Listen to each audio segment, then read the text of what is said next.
miaraba tsika rehetra tompoko ary manonona indray ny fiadanan'ny tompo ho amin'ny tsirairay avy ny de raha ny laza ny voninahitra ny fiandrianana ny fanjakana ny fanampahana dia ho an'ilay Andriamanitra tompontsika nanao zao rehetra zao ary indrindra ny tahiry atsika atram'izao anio izao ho azy rery izany satria mendrika azy ary ho azy mandrakizay zany.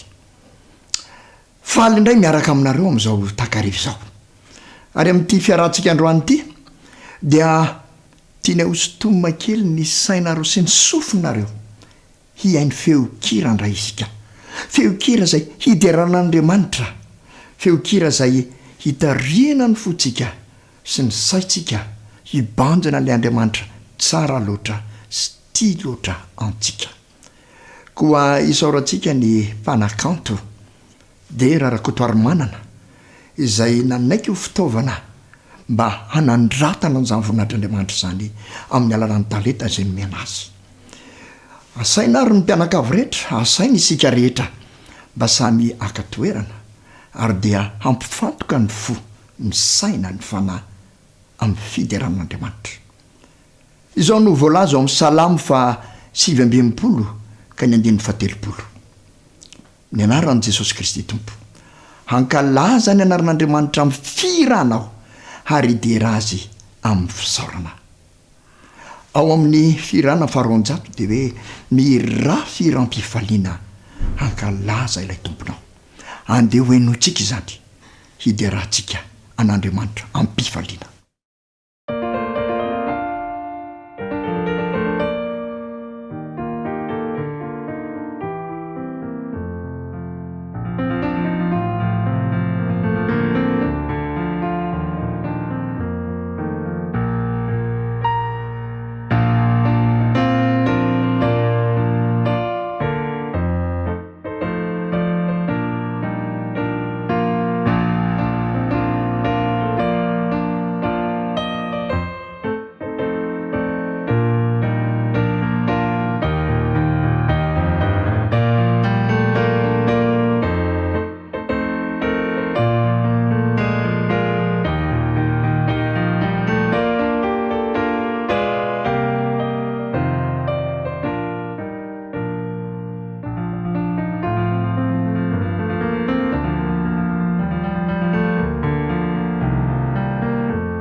Salamo 5:20 ka ny 4:15 dia misy teny zao ovakitsika amin'ny anaran'i Jesosy mandrakariva. Ny taranaka rehetra samy hideran'ny asanao amin'izay mandimby azy sy hanambara ny asanao lehibe. Ny laza ny voninahitry ny fiandriananao sy ny asanao mahagaga no saintsainiko. Izany tokoa no tokony ataontsika manoloana ny fiandrianan'Andriamanitra, manoloana ny asa mahagaga izay nataon'Andriamanitra. Tokony ho mpidera sika ary tokony mpanandratra azy anao ny laza ry ilaina sandratro andeha hoe no tsikindray izany.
Exodus 5:20 ka ny 9 dia zao ny voasoratra amin'ny anaran'i Jesosy. Ary asaovy manao fitoerana masina ho ahy izy dia honiny eo aminy aho. Andriamanitra no miteny izany. Ilay Andriamanitra zay tompontsika dia tsy Andriamanitra ny lavitra be ihany, any amin'ny tsy taka-maso any, fa Andriamanitra manakaiky ny voariny. Ary izy mihitsy no nanao hoe asaivy manao fitoerana masina dia honiny eo aminy aho, hanakaiky azy aho. Fotoam-bolamena tokoa izany hiaonantsika amin'Andriamanitra manakaiky antsika izany, ko tokony teraina mandrakizay ny anarany.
Matio fa 2:20 dia misy zao teny zao: mankanesa ty amiko ianareo rehetra izay miasa fatratra sy mahavetsandretana, fa izaho no hanome anareo fitsarana. Jesosy no niteny izany tamin'ny olona rehetra. Jesosy no maneho fanasana ho an'ny olona rehetra, ary Jesosy no manao antso malefaka feno fitia ho an'ny olona rehetra, ary izany maneho fa fitiavana izy, ary tena mikarakara sy tena maneho fitiavana ny ondriny izay tandremany. Antso malefaka avy fitia tonga amiko sy tonga aminao, ary tena anehoana ny fiderana azy, ny famaliana izany antsony zany.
ao amin'ny bokyny efesiana toko faharoa dia efasimy folo koa dia misy izao teny izao zay tsara loatra koa dia tsy mba vahiny sy mpivahiny ntsony ianareo fa tompotany mpiray fanjakana amin'ny olona masina sady hankohonan'andriamanitra tena tokony hideran'andriamanitra ho mpiderin'andriamanitra mihitsy izao sy ianao satria hankohonany ary tena mahafaly loatra izany endre manao hoana fitiavana nasiondratsika dia nitsonitsika zanaka anao sady izany tokoa isika koa andeha hidera azy ary andeha hanome sy hanandratra ny anarany amin'izao fotoana izao faly aho tretrika aho fa hankohonany ray voasasany ran Jesosy Kristy.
Isaia fa 5:5 ka ny 9 dia voasoratra ny teny hoe mitadiavany Jehovah dia ny mbola hita izy, miantsoa azy dia ny mbola akaiky izy.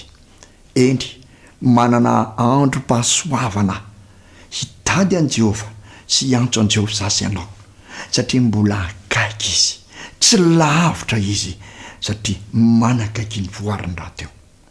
Koa ninona lalovanao dia rao Andriamanitra ankalazao izy satria tsy mba lavitra Jesosy akory indrindra amin'ny andro fahoriana sy ny fitsapana izay mahazo anao.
ao amin'ny mika toko fahenina ka ny andiny favalo dia misy teny hoe ry olombelona efa naseho anao zay tsara sy izay ilain'i Jehovah aminao dia izao ihany ny anao no marina sy ny ho tia famondram-po ary ny anaraka an'Andriamanitra amin'ny fanetretena. Tena ilainao ny manaraka an'Andriamanitra, mamaly ny antson'Andriamanitra, ilay Andriamanitra tianao, ilay Andriamanitra mendrika ho teraina. Raha miantso izy dia tokony hamaly ianao, raha mitady izy dia tokony hanaiky ianao, ary izany mihitsy no andao hiderahantsika azy, izany toetrany izay miantso, mitady, miaro ary tsy manary izany. Koa ny faniriana dia ny anapahantsika hevitra mba hanaraka an'Andriamanitra. Hoy ny tononkira hoe anaraka anao no iriko, na aiza no alehanao.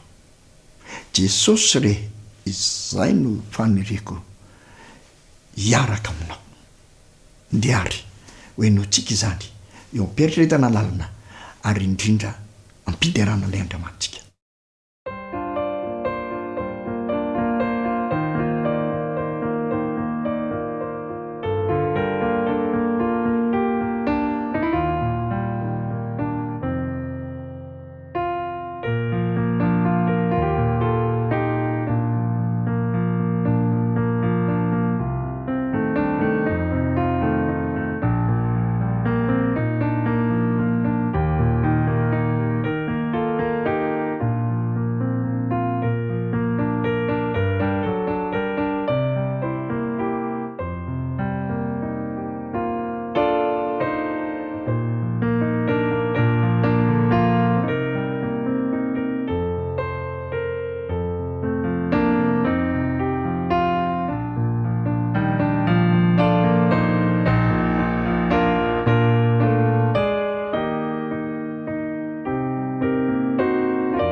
Ary ny faratampon'ny fanantenana dia ny fiavian'i Jesosy Kristy tompontsika eo amin'ny raha lanitra. Hoy ny Apokalipsy 3:1-20. Ho avainga anao, tany mafy izay anananao mba tsy hisy aka ny satroboninahitrao. Jesosy no miteny an'izany koa dia tena mila miambony sika ary mitana mafy zay nanantsika mba ty sy aka satrom-poninahitsika. Jesosy ho avy indray. Jesosy ho eo amin'irao ny lanitra ho hitany maso rehetra. Izany no tokony fanantenantsika, izany no tokony finoana ao anatintsika. Ho avy indray ny tompontsika. Ao am-ponay zao ny fanantenana, fa ho avy indray ny tomponay. Andeha izany no amezantsika ity fiarahana ity, ka hahatonga antsika ho bideran'Andriamanitra, satria fifaliana lehibe izany hoe ho avy Jesosy handray atsika ary hiaraka amin'ny mandrakizay isika izay nandray azo tompo sy mpamonjy ny tena manokana.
Ry avana malala isany nanarak'izao fandarana zao, na dia tsy nisy tononkira aza tao anatin'ny fandarantsika androany, dia nonay fa tafalatsaka sy tafiditra tany anatinao lalina tany, tany amin'ny fonao lalina tany ny afatra izay nomen'Andriamanitra tamin'ny alalan'ireo teny amin'ny soratra masina sy ny feokira izay nylalaovin'ny mpanakanto tamin'ity androany ity.